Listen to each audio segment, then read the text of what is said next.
Ration అక్రమాలపై AP ప్రభుత్వం serious గా ఉంది.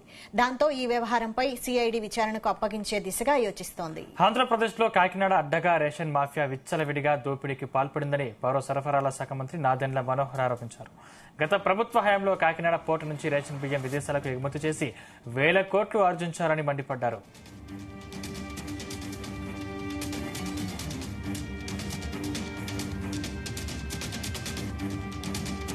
పౌర సరఫరాల శాఖ ఉన్నతాధికారులతో మంత్రి వరుసగా రెండో రోజు సమీక్ష జరిపారు. గత ప్రభుత్వ హయాంలో దోపిడీకి కొంతమంది అధికారులు కూడా సహకరించారని విమర్శించారు.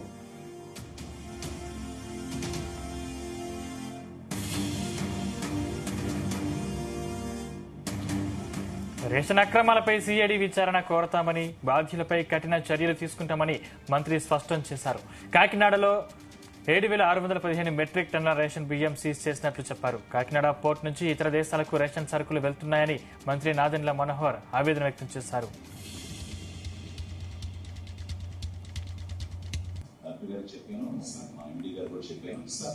వివరాలు తెప్పించుకున్నాం. రాష్ట్ర వ్యాప్తంగా మీరు చెప్పింది వాస్తవం. ఏ గురానికి వెళ్ళినా కూడా 30 సంవత్సరాలు 20 సంవత్సరాల నుంచి అక్కడే కట్టుబడి ఉన్నారు అందరూ. మిమ్మల్ని కొంచెం సెన్సిటైజ్ చేసి వాస్తవ పరిస్థితి కొంచెం క్షేత్రస్థాయిలో తెలుసుకుని కలెక్టర్ గారు కూడా మిమ్మల్ని పిలిపిస్తారు. స్థానికంగా ఉన్న మన ఈఎస్ఐ హాస్పిటల్ ద్వారా మీకు సరైన వైద్య సేవలు అందే విధంగా మేము కూడా ప్రభుత్వం నుంచి మీకు అందించే పిఎఫ్ కానీ ఈఎస్ఐ నిధులు కానీ ఎక్కడ కూడా పొరపాటు లేకుండా మీకు మీ కుటుంబానికి అన్ని విధాలుగా అండగా నిలబడేట్టు మేము చేస్తాం. కొంచెం సమయం ఇవ్వండి దయచేసి. రెండోసారి నేను వచ్చినప్పటికీ సమగ్రంగా కొంచెం సమాచారం తెప్పించుకుని తప్పకుండా మీ అందరి గురించి చేస్తాం. స్టేజ్ 1, స్టేజ్ 2 లో కూడా మొన్న కూడా నేను ఎండీ గారికి చెప్పాను. గతంలో మీకు ఎట్లా అనుకూలంగా ఉండేదని అనిపించిందో ప్రస్తుతానికి అది కొనసాగించమని చెప్పడం జరిగింది.